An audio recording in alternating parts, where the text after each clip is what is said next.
We're fortunate to have two wonderful speakers today.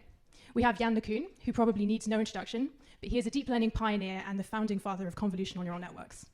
We also have Chris Manning, who is a world-leading NLP researcher here at Stanford, and he's published highly influential work applying deep learning to natural language processing.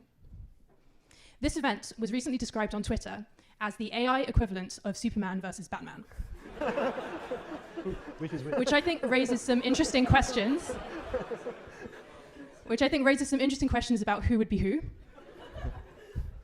But I think actually we're going to find there's many things that Chris and Yann agree on. So the interesting part will be figuring out what they disagree on. Okay, that's it. Let's get started. Yann, you're going first. Okay. So the first thing I should say is that this is probably something we're going to agree on, which is that prior structure is necessary. Something we may or may not agree on is that it's a necessary evil, in the sense that, of course, there's all kinds of theorems, no free lunch theorems, for example, in learning theory that tell us that without structure, you can't learn anything, essentially. Or you can't learn anything without a ridiculously large amount of training samples. And so necessarily, we need to put structure to be able to learn anything in a reasonable amount of interactions with the world. That said, the history of pattern recognition, AI more generally, but more specifically pattern recognition, speech recognition, for example, handwriting, computer vision, has been one where the amount of prior structure in our systems has been shrinking and shrinking more and more. And that has been a consequence of the fact that our data sets have been increasing in size. And so there is no absolute statement we can make about how much prior structure we need, because that depends on how much data we authorize ourselves to use.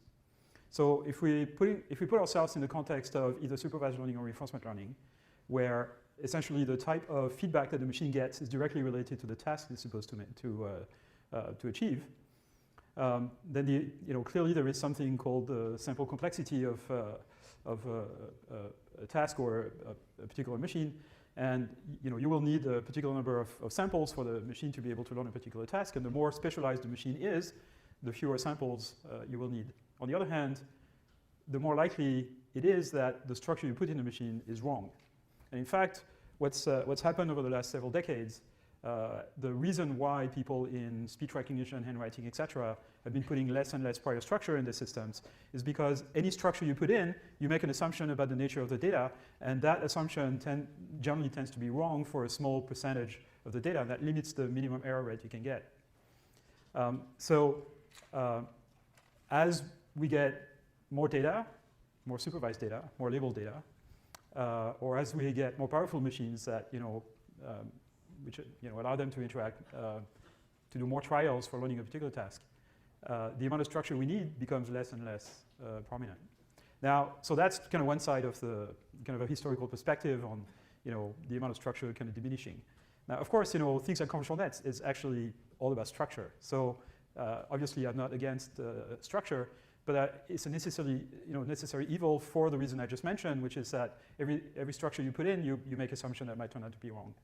Now, at any particular point in history, for the kind of techniques that we have access to, we might need to put structure so as to get results in a relatively short term.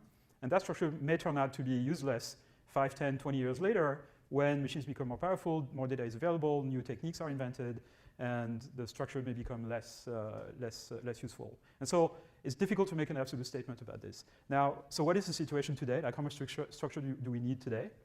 And in one area where I think we might be agreeing on is where deep learning and machine learning in general have kind of are trying to push the frontier, but are limited at the moment, is the area where you can marry machine learning with reasoning. So we don't have really good techniques so far. There's other people working on it, including Chris, on how you get machines to reason, not just perceive, not just arrive at a result with a finite number of steps, but kind of think about something for a while. So how to marry inference and learning. And then I think there is another question, which is possibly a way to get out of the conundrum, which is not training a machine for a particular task, but training a machine to just learn how the world works and then fine-tuning it to a particular task afterwards. And I think that's the kind of learning that humans and animals do. And that's one of the things I'm very interested in at the moment. The question of structure there is a completely different one. Okay. Maybe I should just say a little bit about where I originally came from. So my background is starting off largely as a linguist. And so as a linguist in the field of linguistics, Noam Chomsky is this sort of singular figure which has sort of dominated an academic field in a way that few people have. I mean, maybe for statisticians, he has a status similar to R.A. Fisher had in the sort of 20s, 30s, and 40s of completely dominating the academic field. But, you know, he certainly far more dominates linguistics than something like, you know, Michael Jordan dominated machine learning in the 2000s. And as most of you probably know, that, you know, Chomsky has always had extreme views in believing in innate structure. And, you know, in particular, around the time I was coming into the field, he developed this even more extreme version of the principles and parameters theory, which, if taken literally, essentially said that variation between two different languages was limited to setting some binary parameters as to whether you put verbs at the end of the clause or in the middle or at the beginning, and then learning labels for concepts, which he also argued were innate. As a sort of a whatever 20-year-old as an undergrad, I was on Yann's side. I thought this was completely wrong and could not possibly be the way the world worked. And even with the very nascent forms of machine learning that were being developed in the 1980s, it sort of seemed like, well, surely we could do some stuff here and start to learn some things. But on the other hand, I think you can go far too far in the direction of empiricism and thinking, well, we can just learn all our things. So I think I would like to differ a little from Yann in regarding the sort of the structural priors or that you're building into a model, not as a necessary evil, I think as actually a necessary good. So although in some sense we've now built learning machines that are very successful, in another sense, I think we haven't built learning machines that are very successful at all. So if I stick to my linguistic roots, I still believe that child language acquisition is completely miraculous, and you really don't appreciate how miraculous it is until you see it up close for yourself, that you kind of have this kid that's stuck for months in a 1 and 2 word stage where they can sort of say, juice, want mummy, and then it sort of seems like suddenly something clicks and they think, oh my God, this is a generative system of recursive language and I can produce big sentences. And then suddenly they're saying, you know, 2 weeks later they say, baby Casey, put the stuffy in the box under the sofa or something like that. That there's sort of something amazing that happens there. And I think the answer to that is having rich innate structure in the learning device.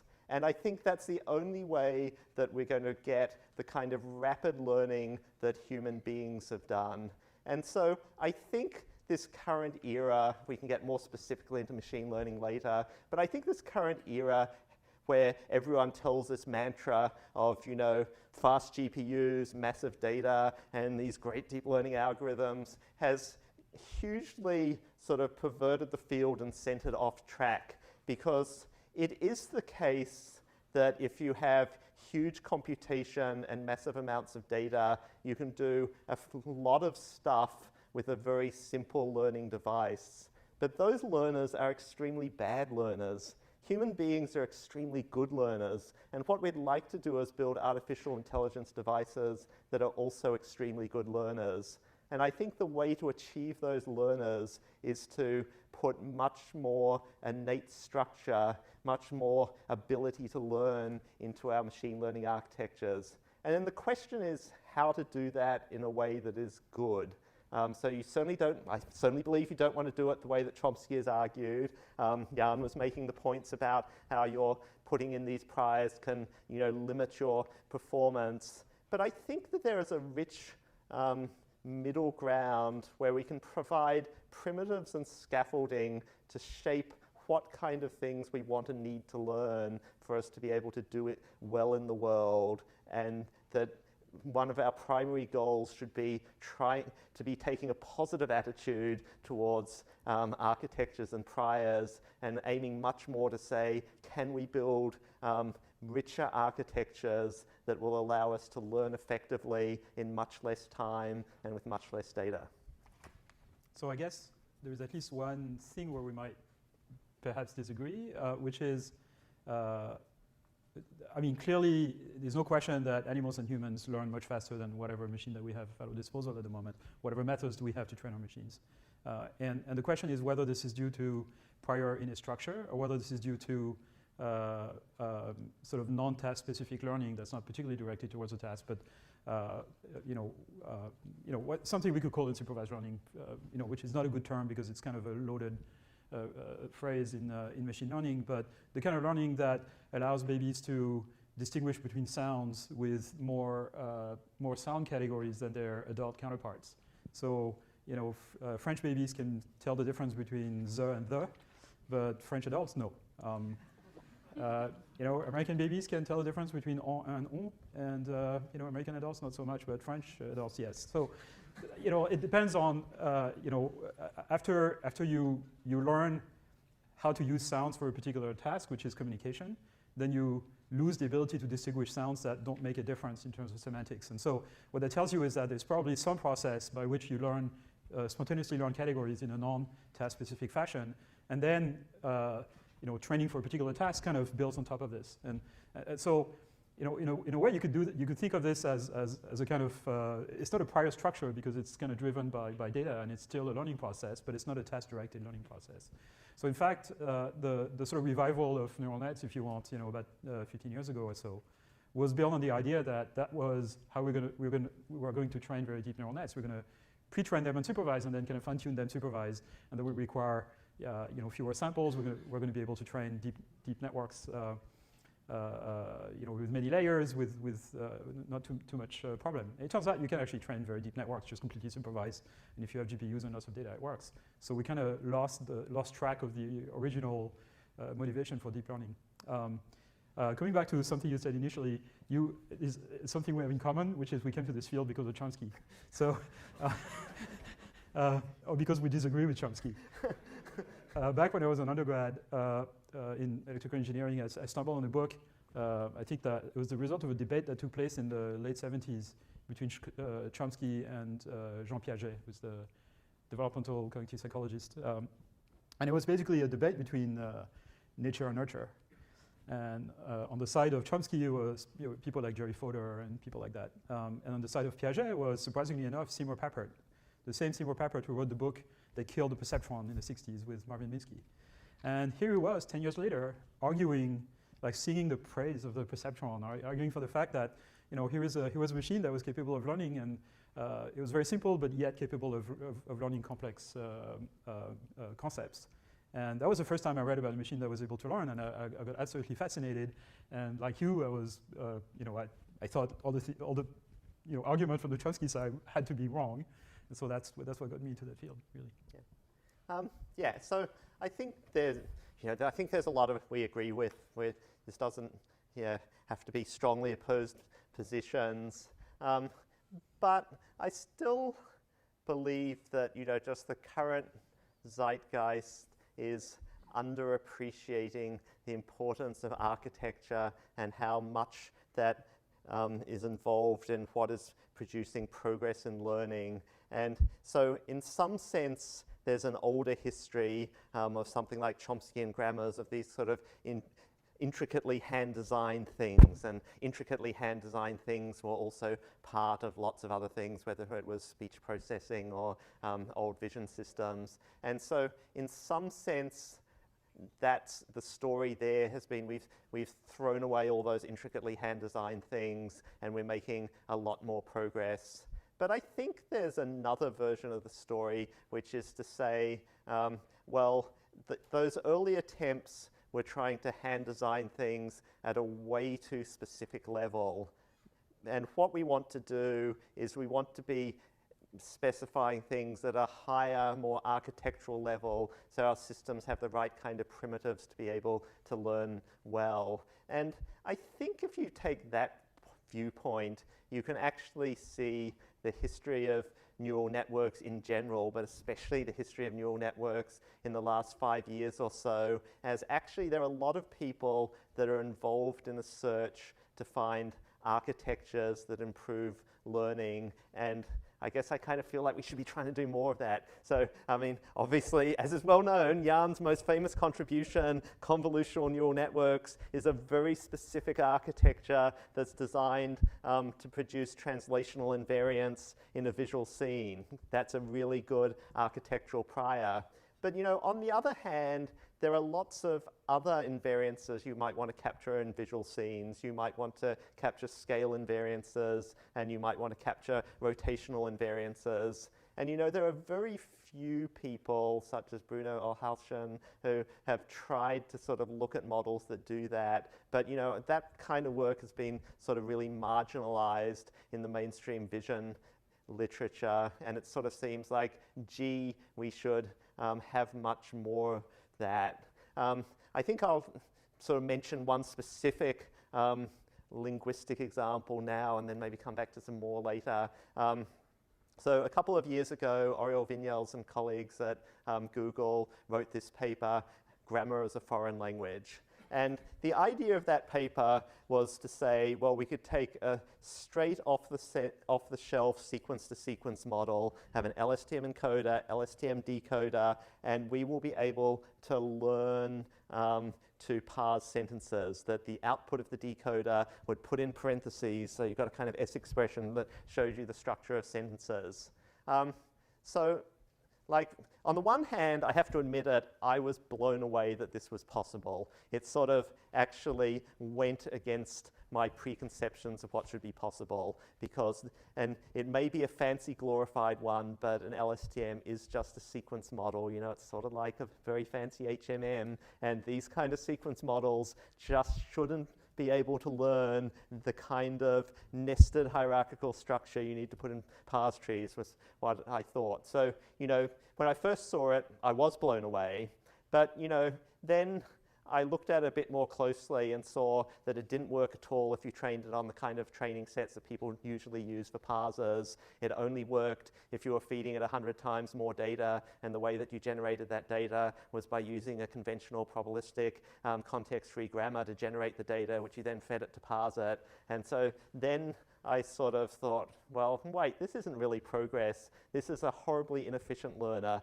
It's way worse than the machine learners that we were using in the 1990s for doing language parsing. That's negative progress. But you know, what happened as a response to that is they said, hey, there's this architectural idea. We could put attention into our sequence-to-sequence encoder-decoder model. And if you do that, well, then actually it can learn to parse sentences in a sequence-to-sequence model with attention, and learn over the same kind of amounts of data that traditional methods did. So what drove progress was adding an important new component to the architecture. And I think you're seeing very much in sort of in lots and lots of places in what's driving progress in deep learning. It's actually us working out how to design better architectures which give us a better innate priors for learning. Yeah, I mean, new architectural ideas are, you know, really the majority of papers, at least papers that seem to be capturing the interest of the community at NIPS or iClear or ICML. So yeah, attention, you know, made a huge difference for translation and NLP in general.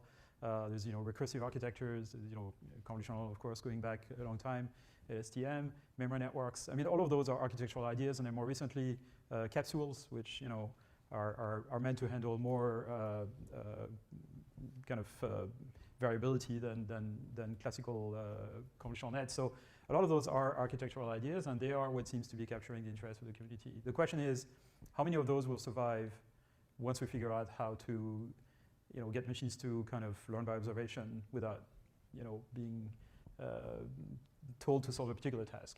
Because I think that's the main limitation. The reason why we need so many samples to train our machines to do anything is because we don't have any way to train them without any task yet. And that's the whole problem of unsupervised learning. So how much structure do we need to put in for some artifact that's capable of unsupervised learning to then come up with concepts like language and recursivity and stuff like that? That's the big question, and, you know, I don't have an answer. I'll ask you a question further about some of that stuff you were saying. Take advantage of being on the stage. But to say a prelude, yeah, so, I mean, when I started into deep learning, the first area that I worked on a lot was building tree-structured neural networks. And I mean, there was a clear reason for that, which is, you know, I wanted a sort of a general learning architecture, but if I wanted something for language, it seems like the one clear problem, if you have nothing else, if you want an architectural bias for being good at language, that what you want to be able to do is build hierarchical structure, which you can think of as a tree, where smaller units go up into bigger units. And you know, in some sense, I'll admit that that's only been semi-successful relative to the sequence models. But, you know, I still feel like as science profoundly that is right. Now, you know, for humans and language, well, you know, it's not clear what there is in human brains for language processing. You know, humans do have some special genetic adaptations, et cetera, et cetera. There may be something language specific, but I think it's equally as likely there's not, and existing structures have been repurposed. And, you know, from that direction, one of the things that could easily have been repurposed is systems initially built for vision. And so from my perspective, Jeff Hinton's suggestions of capsule nets are intriguing. I mean, I don't actually know if the details are right or not, but here's very much an argument from vision that what we want is to have parts-based capsules, which are then fed hierarchically into super capsules for bigger units and repeat that over. And so it's really suggesting building hierarchical part-based structures of the visual scenes, which makes me feel like, whoa, that's exactly what we need. And we can parse with those as well. And so, Yann, I mean, do you think that's convincing? Is that the kind of things you think should be being built for the next decade of vision, or do you think that's actually misguided? Yes and no. I mean, so convnets are of that nature too. They have the idea that somehow you have, you know, a hierarchical structure. And well, they don't actually provide hierarchical structure. Of course they do, and that's no, of course they do. That's kind of the whole idea behind it. The fact that you know, you have to reflect the fact that the world is compositional, and the perceptual world is compositional in particular. What do you mean when you say they're not hierarchical, Chris? I think the essential difference is whether you have input-specific structure or not. So that the ConvNet architecture, yeah, it sort of builds up hierarchically, but it's completely uniform, so you're not deciding anything as parts of other things. Whereas even if you had a fixed architecture, I think the capacity that you need for me to be happy would be to have an ability, which some people have suggested that, you know, brains do in various ways, to sort of carve out a particular active structure for a particular scene. So it's actually recognizing the hierarchical structure of that scene or sentence. Yeah, but to me, that's kind of another type of pooling, right? I mean, you know, you can think of the pooling as kind of a switch that picks interesting parts. And you can have kind of a blind pooling, which, you know, computes a square root of some square. You can have a slightly less blind pooling, like max pooling, that kind of picks the largest activity, or you can have a pooling that is not really a pooling, that kind of, you know, figures out exactly what part to combine with what part to form objects on the next level. But the question is, can you replace this by just like 3 or 4 layers that are simpler? And I think the jury is still out. You know, we routinely at Facebook use, and everybody in the industry, use convolutional nets that have 50 layers or 100 layers, right? Those ResNet type layers that have kind of skipping connections with identity. And there seems to be an intrinsic value to having many, many layers, because what you get in the end is a system that's able to use many steps of reasoning, very simplified reasoning, to arrive at a decision, as opposed to kind of a fixed number of you know, a relatively small number of layers. So there is perhaps this idea. I mean, certainly compositionality is the motivation for having multi-layer architectures, regardless of what the details are. Now, whether you want to be very explicit, what's explicit about capsules is the manipulation of geometry. So you explicitly say, I want to, you know, encode the position or association parameters of a part or an object with numbers that indicate the you know, the position, angle, and stuff like that. And then, you know, combining two parts of an object to form an object is a linear operation. Whether that's necessary or not, I'm really not sure. It's not clear at all to me. And there are, it's a very interesting idea, and Jeff has been thinking about this for decades. Right? Yeah. But so something like rotation and variance, is that something you think should be in the architecture, or unnecessary? so it's not clear that we're not born with rotation invariance in our brain. We're not born with weight sharing of the type of a convolutional net in our brain, right? There's no way for neurons to share weights. But there's no need if if you have some sort of local unsupervised algorithm that just tries to kind of capture the structure of the local structure of images. Any reasonable algorithm of this type, one of which is Bruno Wellshausen's sparse modeling algorithm, will come up with oriented edge detectors, the same kind of features that will emerge from training a convolutional net in supervised mode. So there is features you can extract that only depend on the input. They have nothing to do with the task you're trying to solve. And if you train an unsupervised system without shared weights, you will have replicated oriented edge detectors in the visual field. So there, the necessity for things like convolutional architectures disappears. So I'm not even convinced that we'll still train convolutional nets 10 years from now. We may not need that prior anymore, depending on how we build our machines. So Yann, are you saying that the main progress that needs to be made is in a better general purpose learning algorithm rather than a variation on convolutional neural networks, which, for example, captures rotation and other things? Okay, so there's a statement I'm going to make, which there's a nice slide that goes with it, which I stole from Elio Chaifros, which is that the next AI revolution will be unsupervised. Basically, the obstacle we're facing now in making real progress is how to get machines to learn about the world, learn how the world works by observation with a minimal amount of interactions with it. So that comes back to things you mentioned. Kids learn language with very, very few interactions. They learn the name of objects with very few examples, just a picture book. And that builds on in my opinion, not prior structure, but a huge amount of knowledge that's been acquired by observation. But what we could call unsupervised learning, I think we need to find a better name for it. And that's, the big question for me is how do we get machines to do this? And, this is where common sense comes from. So there is, Emmanuel Dupoux, who is a cognitive scientist in Paris we've been working with, and he has this great chart of at what age babies learn very basic concepts, like, the fact that objects are inanimate or animate, right? It's categories that kind of naturally emerge when babies observe the world, and, by the age of 2 or 3 months, they've made the difference between those two categories of object, between squishy objects, rigid objects, and objects that are essentially rigid. The fact that when an object is hidden behind another one, it still exists. The concept of object permanence, which Jean Piaget also talked about, that's learned around the age of 3 months or so. And then more sophisticated thing, the fact that when an object is not supported, is going to fall. Basically gravity, momentum, things like this. Babies learn this by the age of 6 to 8 months. And babies at that age have extremely limited motor ability. So it's most of what they learn is by observation. There's very little direct interaction with the world. How does that occur? And in my opinion, that's kind of the big obstacles to machines that have common sense and things like that. So back to the point you were making, do we need explicit structures in the brain for language, for example, or for problem solving, or for certain types of planning and things like this? So one example we could use is orangutans. Orangutans are incredibly smart, almost as smart as we are in many ways. They're not social animals. They don't have language, at least not the kind of language we're thinking of. Their kind of interaction, they only basically, babies interact with their mother, and that's it. So they don't have the same kind of environment that we do. They are incredibly smart. Like, if by the end of my career we could build machines that were as smart as this, like, this would be, unbelievable success. And sorry to interrupt, but we're drawing near the end of the discussion phase. Great. So I wanted to actually rewind a little bit and go back to something that Chris said earlier. Chris said, if I didn't mishear, that deep learning has perverted the field of NLP in a way. And he said that this movement towards these more simple learning devices, these fairly simple assumptions about, language just being sequences and so on, has produced systems which are actually bad learners.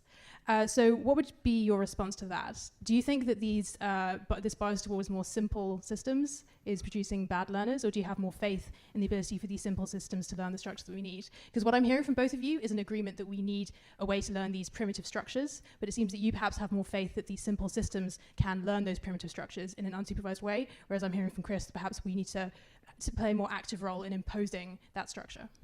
Yeah, I'm not sure they'll be that simple in the end, but I think the prior knowledge will not come from hardwired prior structure, but from unsupervised learning, essentially. So I don't see the perversion here, but you know, I see the no. I mean, there is a sense in which I agree, which is, you know, we shouldn't. I mean, there's a little bit of a belief somehow that, you know, with either RL or, you know, reinforcement learning or supervised learning, we basically have all the tools we need, and then it's just a matter of kind of finding new architectures to kind of make progress towards AI. And I think that's just not true. We're missing basic principles and things like, you know, like in supervised learning, which is one reason I'm so interested in generative models and adversarial net training and stuff like that. I can't. Yeah, so, I mean, one can't not like unsupervised learning. Clearly, we need to master unsupervised learning, but I think the essential question is going to come down to, what do you need in terms of architectures and loss functions and things like that to have successful unsupervised learning? And, you know, I think there is this problem at the moment that sort of very simple architectures have indeed been very successful up to a certain point, and indeed for a number of things there are sort of pressing reasons to make the architectures even simpler because it makes them better in various ways. So, you know, that's where, rather than using a sequence model like an LSTM for lots of language processing tasks, if you make it even simpler than a sequence model, like a convolutional neural net for language, well, you can still get great results, and that's computationally much more appealing. So maybe that's what you want to do if you're doing a vast quantity of it. And so there's sort of been this sort of technological push towards simplicity, but I don't actually think that that's right or is going to get us all of the way. And I mean, I think in particular, if actually there are two things I want to say. So thing one, you know, so there's been this fact that having these sort of everything be continuous vectors, fully differentiable architectures has been such an easy and successful learning paradigm that it makes sense to love it and want to do it. And I can see the appeal of that as well, but I suspect to have successful unsupervised learning, that's not going to cut it, and that we need to do much more in having latent symbolic variables inside our systems where they're making actual choices about structure and state and objects and things like that inside them. And so to me, you know, one of the exciting things that's been happening in the last couple of years is people have been starting to build much better ways in which you can put latent categorical variables into systems and still learn them end to end. And I think, you know, that's exciting. We're still in the very early days of modern deep learning, and we want to see much more of that, and I encourage people to be trying to do more than that. And that relates to a comment. Yeah, so we want unsupervised learning. You know, personally, I kind of think that we're never going to get the kind of intelligent systems that use knowledge, reasoning, memory, planning, and all of those kind of things if our objective function is simply at the surface level, that if we're predicting pixels in a visual scene or we're using a language modeling objective and that's all we've got. I think that that just isn't going to be sufficient, that I think we need to have things in our system where essentially it is being forced to abstract structure, and so that prediction can be done in terms of abstracted structure, which leads into the same kind of interest in symbolic representations. And Evie wants me to stop.